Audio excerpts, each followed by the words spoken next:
Bohol branch as of May 18 po. Base sa DMA namin kanina, ang hindi po natapos is yung kay Erwin Jun Daong po.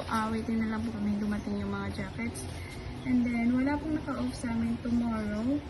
And Ang days are printed at 8 p.m. Cash count variant is tali. Tip series is wala. Ang na-issue receipt namin is 5. May 3 kaming unapproved expenses. Give ideas. Design it yourself. Workwear. Special polo.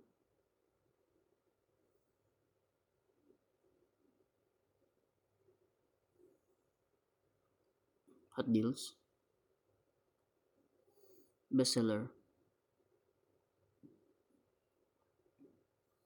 Sublimation.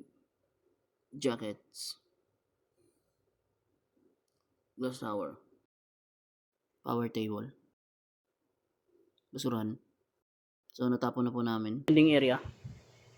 So as of May 18, 2026, so minarelease po kaming 3 orders. At sa ngayon po, meron po kami natanggap na 8. So for sample po sila. So dito po yung mga stocks namin.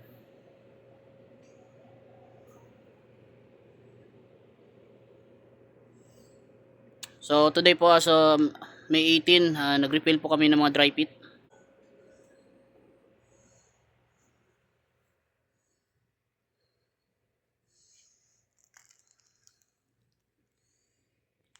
Patay na po yung sa embroidery. Ka-press, mag-press, dual heat press. Meron po. So sa DTF naman po, before tayo mag-shutdown, so maglalagay po ako ng cleaning solution. So mag-cleaning muna ako. So after sa cleaning, So 18, 2026, So, yan, so ito po yung sit video check po natin yung nozzle niya. So kailangan buo po ito. So bago tayo magbabad ng solution. Yan po. So titingnan natin kung nakadikit yung cupping station sa kanyang sa ilalim ng head para hindi po matuyo. Yung AVR.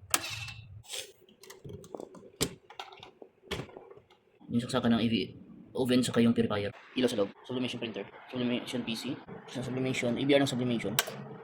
Single press. Malit na detail. Graphic PC. Cashier's fee.